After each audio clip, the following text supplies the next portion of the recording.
Lesson number 2, beauty of nature, फितरत की खूबसूरती।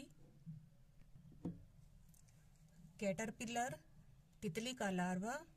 तितली का लार्वा एक ऐसी छोटी सी तितली होता है जो बहुत छोटा और खूबसूरत होता है। ये किस तरह पैदा होता है और कैसे रंग हासिल करता है, तो इस पोएम में हम life cycle of A butterfly के बारे में पढ़ेंगे कि किस तरह एक तितली मुख्तलिफ मराहिल से गुजरकर जिंदगी का चक्कर पूरा करती है।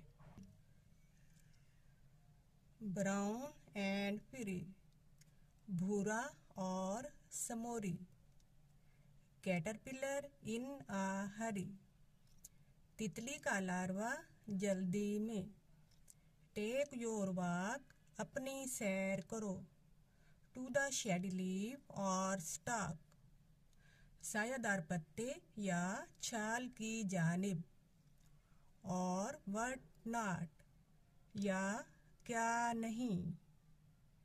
विच में बी द चूजन स्पॉट, जो चुनी हुई जगह हो सकती है। नो टोड स्पाई यू, कोई मेंढक तुम्हारी जासूसी ना करे। Hovering bird of prey pass by you, ना तुम्हारे पास से मुंडलाता हुआ शिकार करने वाला परिंदा गुजरता है। स्पिन एंड डाई, घूमना और मरना। इस पोएम की राइटर हैं क्रिस्टीना रोस्टी।